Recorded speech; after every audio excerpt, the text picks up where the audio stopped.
Greetings and welcome back to Room 303 in our chats with Emily as we are calling our readings through the poetry of Emily Dickinson. We are in the Johnson edition. We turned out a poem 664 of all the souls that stand create. Now, it's quite brilliant, isn't it? Because of course it should be of all the souls that stand created. So Emily is playing a game. Probably she learned it from Shakespeare, who 2 times would do this thing with the word create. You'll maybe remember from our study of Midsummer Night's Dream, Act 2, Scene 1, he'll play a similar kind of game. This poem, Wisher has pointed out, is what he calls impeccably rhymed.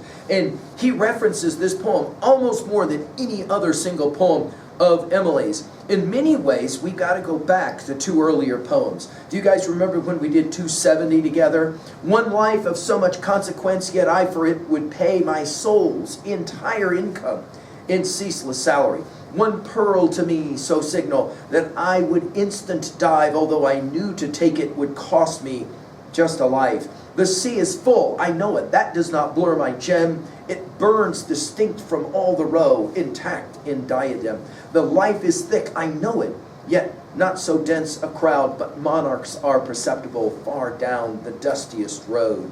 And then you remember when we did 303, of course in room 303, Emily's 303 is one of our favorites. The soul selects her own society, then shuts the door. Of course, you'll remember the use of the word door in the previous 663 poem. The soul selects her own society, then shuts the door to her divine majority, present no more. Unmoved, she notes the chariots pausing at her low gate. Unmoved, an emperor be kneeling upon her mat. I've known her from an ample nation. Choose one, then close the valves of her attention like stone. Now this choose one, this election will be a huge part of the poem that we will be studying here. Now when it was published in 1891, it was actually called Choice. Of course, Emily never titled any of her poems. Some have called this another Sioux poem, much like 270. Many considered it to be a Sioux poem. Some have said, no, Emily is referencing Charles Wadsworth here. It's going to be for us a debate. It's always going to be for us a debate. Our assumption is that you've been following our stuff at learnstrong.net down that left-hand side, Chats with Emily, our playlist. Hopefully it works with our set of introductory comments as well as the preceding 663 poems. Again, as I mentioned, we just did 663. Again, his voice is at the door. Now, of course, one of the central questions here is, how is Emily dealing with pain and suffering? We're back to the question of theodicy. One scholar has said that Emily converts her heartbreak into mischief. That's Wisher, who loves this poem so much.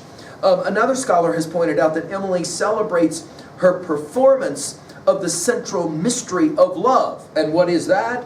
To select of a whole host of potentialities, one single soul or person over all of the others, that compelling idea of the one. He or she is the one, capitalized. We'll see it in this poem. I want you to pay attention to the 3 whens of this poem. Some have argued this is actually a single set of 12 lines, but really it's 3 stanzas. It's really should be divided up into 3, and as we read it, pay attention to how you would do that.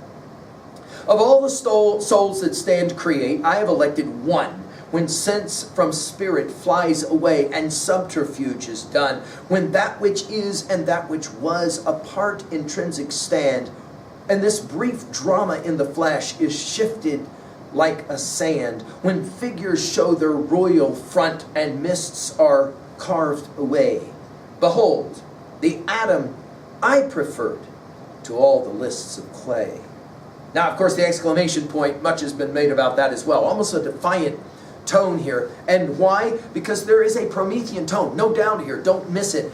Emily, raised within her Calvinist theology, knows about the idea of God and the election. That is to say, God elects or chooses certain people to be saved and others to be damned. Of course, Calvin had a lot to say about this that Emily knew about. So she'll begin. Of all the souls, notice we go from souls to atoms. Of all the souls that stand create, in other words, of all of the people who have ever lived, I have, and then she uses the theological language of elected, dash, one capitalized. By the way, notice this is elected, not selected. And notice that we go from election to preference at the very end of the poem. In other words, I have elected one person who I'm going to say I loved more than any other. And then we got these three whens. When, notice capitalized, when sense from spirit files away. Now, it's interesting she would use the word files. We've seen this idea of the kind of like rubbing off. Of course, we would also imagine that flies would be just as easy, right? The idea of the soul leaving the body. When sense from spirit files away and subterfuge is done. Emily only uses this word one time in all of her poetry, and it's right here and right now. I think subterfuge might be the key word of Emily's life. In other words, there is always the hiding. There's always the keeping from. But she says there will be a moment when there's no more need for hiding anymore. Many have read this poem as she's saying, when I finally can say who it is I truly love, which is why some have posited this is a Sioux poem. And subterfuge is done. It's over with. Then the second when that which is and that which was, notice the theological language here, apart, intrinsic stand. Now many have said, standing behind this whole set of lines is Hamlet's Act 3 speech, to be or not to be, that is the question. We've given full lectures on it at learnstrong.net. When that which is and that which was apart, notice the use of the dashes here, intrinsic dash, stand, notice the Trinity here. In other words, when everything is standing before God on Judgment Day. And this brief drama in the flesh. Now, there apparently, originally she wrote tragedy of flesh, which is an amazing line, and then thought better of it because maybe not everybody lives a life of tragedy, and therefore she just called it this drama in the flesh. Drama will take us back to poem 531. You'll remember this one. We dream. It is good we are dreaming. It would hurt us were we were awake, but since it is playing, kill us. And we are playing, shriek. What harm? Men die externally, it is a truth of blood, but we are dying in drama, and drama is never dead. Cautious, we jar each other, and ether. Open the eyes, lest the phantasm prove the mistake, and the livid surprise cool us to the shafts of granite. And just an age and name, and perhaps a phrase in Egyptian, it's prudenter to dream. Now, this use of the word drama makes us think, of course, of the Renaissance poet Raleigh, Sir Walter Raleigh. What is our life? A play of passion. Our mirth, the music of division. Our mother's wombs, the tiring houses be, where we are dressed for this short comedy. Thus march we playing to our latest rest. He'll finish the poem. Only, what does he say? We die in earnest. That's no jest. Drama used in not just this set of lines here, but as well in 658, of course 664. We're studying 741, 1349, 1482, and 1501. This idea then that we are engaged in a drama. Remember, of course, her contemporary Walt Whitman, who she never read and apparently knew very little of it, if at all. In his O Me, O Life, you'll remember that he says that the powerful play goes on and we may contribute a verse. Notice we're to it. This brief drama in the flesh is shifted. Again, we're back to shuffle off the mortal coil of Hamlet 3.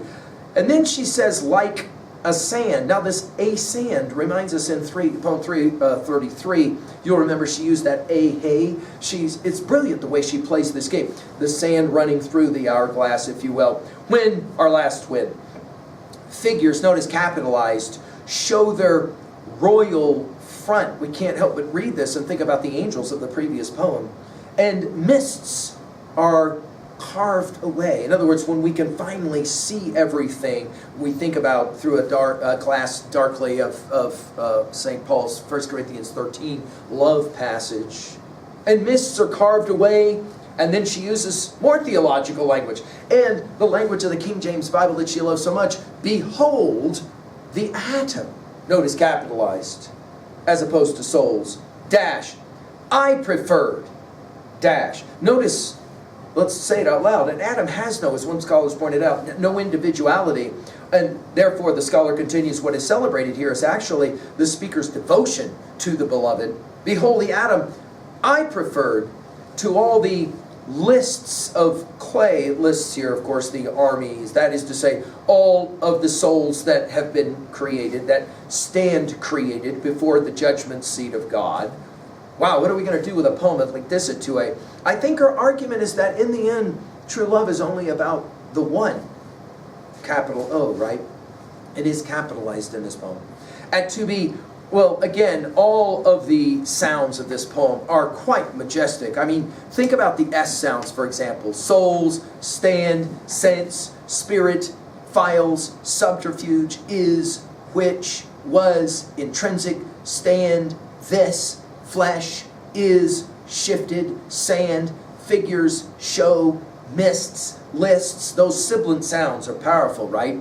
And then as well the F sounds of this poem, right? Files, flesh, figures, front, the echoes between the hard sibilants and then the soft F sounds.